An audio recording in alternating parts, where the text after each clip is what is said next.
ఇక్కడ ముఖ్యమంత్రి అంటున్నాడు విద్యార్థులకు నిరుద్యోగులకు ఎలాంటి కొదువ లేదు, ఇక్కడ మేము ఏ మాట అయితే ఇచ్చామో ఆ మాట మీద నిలబడ్డాము, 60,000 ఉద్యోగాలు భర్తీ చేసామన్నాడు. మరి మీకు కొడుకు కొలువ వచ్చిందా? రాలేదు. ఎక్కడ రిక్రూట్మెంట్ అనేది జరుగుతూనే లేదు ఈ కాంగ్రెస్ గవర్నమెంట్లో. ఇంతకుముందు కేసీఆర్ గవర్నమెంట్ ఉన్నప్పుడు అప్పుడు చేసిన రిక్రూట్మెంట్ కొద్ది కారణాల వల్ల ఆగిపోయింది. దాన్ని రిలీజ్ చేసి నేను చేసినా అని చెప్పేసి ఈ ముఖ్యమంత్రి జబ్బలు జరుచుకుంటూ తప్పితే ఈ గవర్నమెంట్ వచ్చింది, కాంగ్రెస్ గవర్నమెంట్ వచ్చి 16-17 నెలలు అవుతుంది. ఇప్పటిదాకా కూడా ఒక్క ఉద్యోగాలు కూడా రాలేదు, ఎవరికి కూడా ఉద్యోగాలు రాలేవు ఇప్పటిదాకా కనిపించేది. నిన్నటికి నిన్న రవీంద్ర భారత్లో ఒక మాట అన్నాడు, 60,000 ఉద్యోగాలు ఇక్కడ మేము భర్తీ చేసినామని చెప్తున్నాడు. మళ్ళీ ఇక్కడ కేసీఆర్ ఇంప్లిమెంట్ చేసిన ప్రతి పథకాన్ని మేము ఇక్కడ ఇంప్లిమెంట్ చేస్తున్నాం. ఆయన ఏదైతే పెట్టిపోయిండో షాదీ ముబారక్ కావచ్చు, కళ్యాణ లక్ష్యం కావచ్చు, రైతు భరోసా విషయం వస్తే కావచ్చు, లేకుంటే అనేక పథకాలు ఏదైతే సంక్షేమ పథకాలు ఉన్నాయో ఏ అయిపోయినాయి చెప్పాలి కేసీఆర్ అంటుండు. దీన్ని ఎట్లా చూస్తారు మీరు? కేసీఆర్ పెట్టిందే చేయడం ఏంది? మరి తులం బంగారం పెట్టిపోయింది. కేసీఆర్ పెట్టిందే నేనే చేస్తా, కేసీఆర్ పెట్టిందే నేనే చేస్తా అంటే ఏదో చేస్తానన్నావు కదా.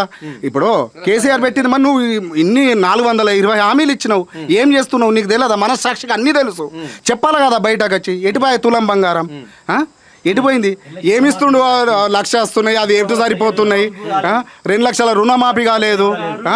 వాళ్ళ సొంత కొడంగల్ ఎక్కడికైనా పోదాం కదా. మా సారు సవాల్ విసిరింది కదా, దానికి ఎందుకు స్పందించలేదు? ఎక్కడికైనా పోదాము, కేటీఆర్ గారు సవాల్ విసిరింది కదా.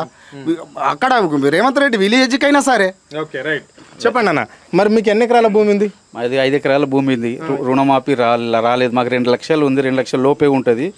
ఇప్పుడు గవర్నమెంట్ వచ్చిన తర్వాత నేను మాఫీ చేస్తాను. మా మామిడిపల్లి విలేజ్లో దాదాపు ఒక 100 మంది రైతులు అయితే కనీసం 60-70 మందికి రుణమాఫీ కాలేదు. 1,00,000 లోపు 20-30 వేలు, 50,000, 60,000 ఉన్న వాళ్ళకు 50-60 మందికి అయినాయి తప్పితే మిగతా 100-150 మందికి రుణమాఫీ కాలేదు. 2 లక్షల రుణమాఫీ అసలే రాలేదు. ఒక్కరికి కూడా 2 లక్షల రుణమాఫీ రాచిన పాపాన లేదు. రైతు బంధు అన్నాడు, రైతు బంధు 6,000 ఇస్తాను, 6,000 రాలేదు. 5,000 అది కూడా ఎకరంకో 2 ఎకరాలు వేసినట్టు ఎవరికి వేసినో ఎవరికి వచ్చినాయో అసలు క్లారిటీ లేకుంటేనే ఉంది. అది చూడండి సార్, ముఖ్యమంత్రి ఒక మాట చెప్తున్నాడు. ఇక్కడ ఈ భారతదేశంలోనే తెలంగాణ రాష్ట్రంలో ఏకకాలంలో రైతులకు 2 లక్షల రుణమాఫీ చేసింది తెలంగాణ సర్కారు, రేవంత్ రెడ్డి సర్కారే. సో 80% కంప్లీట్ చేసినాము, ఇంకా మిగతాది ఏదన్నా ఉంటే అరకొర అక్కడక్కడ కావచ్చు అని చెప్పేసి అంటున్నాడు. మీరేమో కాలేదంటారు, దీన్ని ఎట్లా చూడాలి? లేదు సార్, మాది మామిడిపల్లి విలేజ్లో దాదాపు 100-150 మంది రైతులు తీసుకుంటే దాంట్లో ఒక 40-50 మందికి 1,00,000 రూపాయల లోపల 1,00,000 రూపాయలు దాదాపు వచ్చింది. అది కూడా కేసీఆర్ మాఫీ చేసే దాని తర్వాత ఉన్న డ్యూలో 1,00,000 రూపాయల దాకా వచ్చింది. దాని తర్వాత మాది 2 లక్షలు, నాది 2 లక్షలు ఉంది. మా మిత్రులు మా బిడ్డ గంగాధర్ వాళ్ళది కూడా 2 లక్షలు, ఇంకొకరు 2 లక్షలు ఉంది. అసలు మాది 1,80,000 ఉంది. అసలు రుణమాఫీ అనేది మా మామిడిపల్లిలో 2 లక్షలు అసలే రాలేదు. 1,00,000 పైన దాటనే లేదు, సందర్భమే లేదు. మేము దేనికైనా ఎక్కడైనా ఏ చర్చకైనా సిద్ధమే. వచ్చిర్రు అంటే అసలు రుణమాఫీ అనేది మామిడిపల్లిలో జరగనే లేదు. అట్లా మా విలేజ్ లాగా అన్ని విలేజ్లలో మండల్ కానీ జిల్లా కానీ కాన్స్టిట్యున్సీలో ఎక్కడైనా చూసినా అదే సమస్య ఉంది. అంటే ఇప్పుడు రుణమాఫీ ముచ్చట ఇదే ఉంటే మరి 6 గ్యారెంట్ల ముచ్చట ఏంటి మీ గ్రామాలలో? ఇప్పుడు 16 నెలలు అవుతుంది ప్రభుత్వం ఏర్పడి. అంటే ఇందిరమ్మ రాజ్యంలో ఎవరికి ఇబ్బందులు లేవు, ఇది ప్రజాపాలన నడుస్తుంది. ఇక్కడ ఏదైతే కాంగ్రెస్ గవర్నమెంట్ ఇస్తున్నదో హామీలన్నీ ఒక్కొక్కటిగా నెరవేర్చుకుంటూ వస్తున్నామని చెప్పేసి ముఖ్యమంత్రి అంటుండు.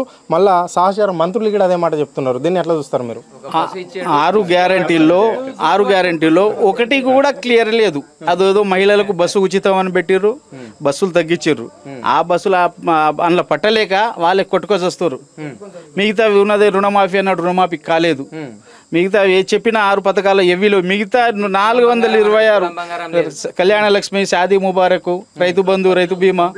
రైతుకు చనిపోతే రైతు బీమా ఉంటే మంచి పథకం. ఒక రైతు చనిపోయిన వారం రోజుల్లో కేసీఆర్ ప్రభుత్వం తెలంగాణ గవర్నమెంట్ ఉన్న రోజుల్లో వారం రోజులలో 5 లక్షలు వాళ్ళ అకౌంట్లో జమ అయ్యేది. ఇవాళ ఆ పథకమే లేకుండా అయిపోయింది. ఎందులో రైతులు ఆత్మహత్యలు చేసుకుంటారు, వర్షాలు లేక, బోర్లు వేయించి పంటలు సరిగా పండలేక, చేయలేక పండిపోతే కరెంట్ సప్లై సరిగా లేదు, చాలా మంది చనిపోతారు. దాన్ని పట్టించుకుని అడిగిన నాదుడు దిక్కులేరు. వడ్లు ఉన్నాయి, రైతులు ఆ కొద్ది కూర అరకొర వడ్లు వండితే ఇవాళ ఒక్కొక్క నెల రోజులు అవుతుంది. మా మామిడిపల్లి నెల రోజులు సంది ధర్నా చేసేదాకా దానికి పలుకరింపు లేదు. సొసైటీ వాళ్ళు పట్టించుకుంటలేరు. డీసీఓకి చెప్పినాం, కలెక్టర్ చెప్పినాం, అందరికీ చెప్పినా ఒకళ్ళకు లారీల కొరత అంటారు, ఇంకేదో హమాలీల కొరత అంటారు. తప్పి ఏదో కాలజ్ఞానం జరపడానికి చేస్తున్నారు తప్పితే ఏం పనికి మాత్రం చాలా వెనుకబడి ఉన్నది ప్రభుత్వం. ఓకే రైట్, చెప్పండి అన్న. ఇక్కడ నిజామాబాద్ జిల్లాకు సంబంధించి ఇక్కడ పసు బోర్డు తీసుకొస్తాము అని చెప్పేసి ఇక్కడ పార్లమెంట్ సభ్యుడు కూడా చెప్పడం అనేది జరిగింది. ఇక్కడ ఆర్మూరుకు సంబంధించి కూడా బీజేపీ ఎమ్మెల్యేనే. మరి ఆ ముచ్చట ఎంతవరకు వచ్చింది ఇక్కడ? అయితే ఇప్పుడు ఆర్మూరు ఎమ్మెల్యే అరవింద్ గారు ఎంపీ ఇంత 5 రోజులలో తెస్తా అని చెప్పేసి బాండ్ పేపర్ రాసి పెద్ద ఇంతవరకు ఆ పసుపు బోర్డు లేదు, ఆ కథ లేదు, కార్ఖాన లేదు. ఏదో వేరే అన్ని సోండ్స్ అన్ని జమ చేసి ఒకటి తెచ్చేయండు. అది కూడా ఇంతవరకు దానికి బడ్జెట్ లేదు, కథ లేదు, కార్ఖాన లేదు. ఈయన ఆయన ఎంపీ అక్కడ, ఎమ్మెల్యే ఇక్కడ, వాళ్ళిద్దరు ఏంది తోనుబొమ్మలు ఆట ఆడుతున్నారు అంతే తప్ప వేరే ఏం లేదు. మా మామిడి పెళ్లికి ఒక 20 లక్షల ఫండ్ ఇచ్చిన దిక్కు లేదు. కనీసం ఒక్కసారి వచ్చి పరామర్శించిన దాఖలాలు లేవు. మామిడి పెళ్లికి వచ్చి రైతులు ఎట్లున్నారు ఏం కదా అని పరామర్శించిన దిక్కు లేదు. ఇటు ఎమ్మెల్యే కానీ అటు ఎంపీ కానీ.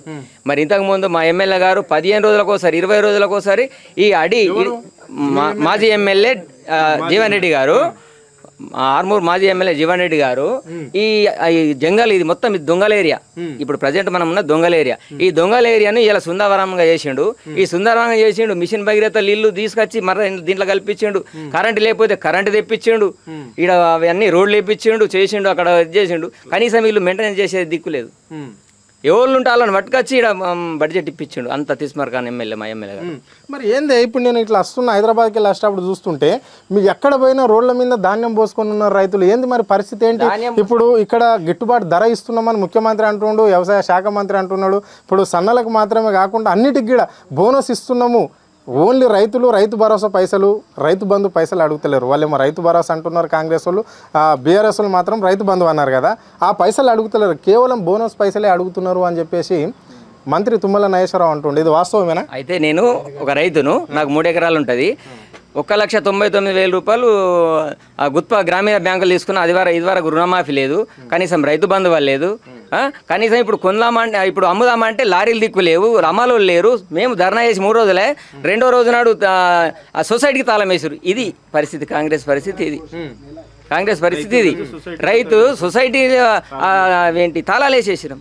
మరి ఏంది ఇట్లా రోడ్ల మీద పోస్తే ఇప్పుడు మనం చూస్తున్న వాతావరణం అంతా మారిపోతుంది. ఒకటేసారికి వర్షాలు పడుతున్నాయి. ఇప్పుడు మే నెలని ఇది ఇంత పరిస్థితి ఉంటే ఇంత కొంచెం పెద్ద వాన పడితే మొత్తం ధాన్యం అంతా కొట్టుకపోతుంది కదా. మరి అప్పుడు బాధ్యత ఏంటి? అక్కడ ఎవరు మరి నష్టపోయేదంతా? ఎంత పెట్టుబడి పెడితే ఇంత ధాన్యం పండిస్తారు మీరు ఎకరాకి? మేము దగ్గర ఒక 30-40 వేలు, ఒక ఎకరానికి 30-40 వేలు పెడతాం బడ్జెట్. ఇది వరికి ఒక 60-70 వేలు వస్తాయి. 60-70 వేలకు ఇప్పుడు రోడ్ల మీద మేము ధాన్యం పోసుకొని బిచ్చగల లెక్క అడుక్కుని ఉన్నది. లారీలు ఉంటే ఎమ్మెల్యేలు ఉన్నారు, అమలు ఉంటే లారీలు ఉండే. కథ కార్ఖాన ఇంత గలీజ్ ఉన్నది. ఆ తుమ్మల అట్లా చెప్తుండే రేవంత్ రెడ్డి ఉన్నది రైతు ప్రభుత్వం, రైతే రాజ్యం, ఇందిరమ్మ రాజ్యం అంటాడు. ఏ రాజ్యం ఉన్నదో ఆ రాజ్యం మాకైతే అర్థమైతే లేదు. రైతులు ఏ ఊరికి పోయినా రైతులు ఇప్పుడు మొత్తం కుప్పలేసి, ఇప్పుడు మీరు చూస్తే కుప్పలు, మా మామిడి పిల్ల కుప్పలి, అంతడు కుప్పలే. ఎక్కడేమి ఇచ్చింది దిక్కు లేదు. పోయిన సంవత్సరం కూడా ఇదేంది బోనస్ ఇస్తాడు. ఎప్పుడు ఇస్తాడు? ఆ కాంగ్రెస్ వాళ్ళకే నమ్మకం లేక కాంగ్రెస్ వాళ్ళందరూ బయట అమ్ముకున్నారు. ఒక 25%కు బోనస్ ఇచ్చిండు. అది ఇప్పుడు ఇస్తాడేమని ఆశతో అందరం ఆపినాము. లారీలు దిక్కులేవు, అటు అమలు లేరు, కథ లేదు, కార్ఖాన లేదు. ఇది రైతు రాజ్యం అంటారు.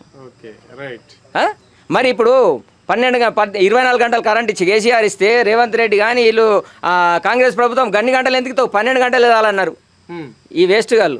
ఇప్పుడు మరి వాళ్ళ ప్రభుత్వం ఉన్నది, మరి కరెంట్ ఏడున్నది? మోటార్లు కాలిపోతున్నాయి. సింగిల్ ఇప్పుడు 3 ఫేస్ కరెంట్ సరిగా ఉండలేదు. ఎప్పుడు పోతుందో ఎప్పుడు వస్తుందో తెలుస్తలేదు. వాళ్ళకే తెలుస్తలేదు. వాళ్ళ ప్రభుత్వం వాళ్ళ మీటింగ్లలో కరెంట్ పోతుంది. మరి వీళ్ళు ఏం ప్రభుత్వం ఇదేంది? 24 గంటలు కరెంట్ ఇస్తున్నామన్నారు. మేము కరెంట్ ఇస్తేనే పోయి గింతగానం కరెంట్ ఎందుకు ఇస్తున్నావు, వేస్ట్ కరెంట్ అని అన్నారు. మరి నువ్వు కనీసం 18 గంటలన్న కరెంట్ ఇవ్వాలి కదా రైతులకు. మరి ఆ కరెంట్ లేదు. నువ్వు 5 హామీలు ఇచ్చినావు, 5-6 హామీలు ఇచ్చినావు. ఆడోళ్ళకు కాలు ఏంది? నీకు చికెలు పట్టుకొని అలా గుద్దుకోరని చెప్పినావు. మహాలక్ష్మి పథకం అని చెప్పినావు. చికెలు పట్టుకొని గుద్దుకుంటారు.